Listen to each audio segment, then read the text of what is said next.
Hi, Dean Jenkins with FollowMeTrades.com, and this is the market update for the week coming up of November 21st, 2016. We got Thanksgiving week coming up, so expect the market to not do much during Thanksgiving week. Typically, a lot of institutional traders are on vacation out of the market, volume comes out, and typically not a lot of big market moves, and the moves that we do get are small but sometimes a little bit erratic with that big volume out. So a good week probably to sit back and kind of wait and enjoy the holidays and let the volume come in the following week and trends to get established and to be clear and to try and trade them then.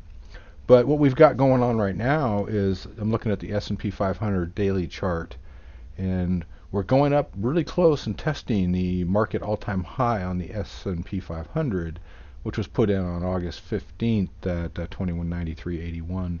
We closed 2181.90, so really close. Now, is it going to power through that, put in new highs, or is it going to reverse and start heading down? Not really clear right now. This move up, of course, we're calling the Trump bump, based on the election results and what the market's doing. Some sectors have done well in anticipation of what's going to happen in the Trump policies and administration, other sectors not doing so well, but overall the market has rallied up close to previous record highs. I continue to think that we're nearing the end of the bull market, and even if we take out this high and go put in some new incremental highs, they're not going to be that big. That continues to be my analysis and prognosis. We'll have to see if we do put in a few more highs. Again, I think they will stay under 2250, 2300 if they do put in new highs. I don't think there's another really big rally coming. When we look at the longer term charts and just the overall market cycle and pattern, at some point we do expect a pretty significant correction to the 7.5-year bull market. So is it starting yet? Not clear now, but we'll continue to watch. And we're trading individual sectors, individual instruments based on their own pattern. So we have things we're going long on, we have things we're going short on, and we're just again trading individual sectors, individual stocks. So at a bit of a decision point here as we come up to and challenge this all-time high, and I don't expect anything dramatic to happen through the next week. So that's the outlook on the overall market. Let's look at gold and oil real quick, as always.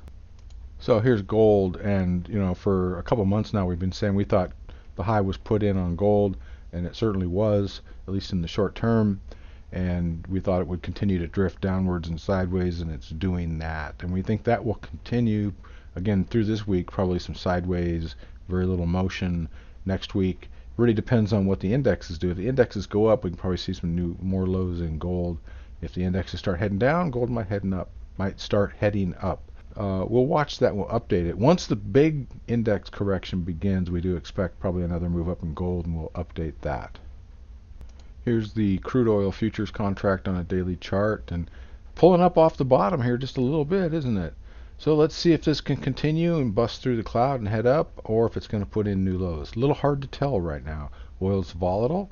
We did have a couple big up days, and let's see what happens. Little indeterminate right now, so we need more data points to establish a clear direction for oil. So this is a good wait and hold on oil. Well, that's the update. Sure hope you and your family have a great Thanksgiving holiday. Again, the markets probably aren't going to do anything exciting this week. A lot of volume and participants out of the market. And let's see how things come back in the following week. So if you're going to trade, be careful. Use risk control. Keep your winners big and your losers small. And we will catch you next week. Thanks.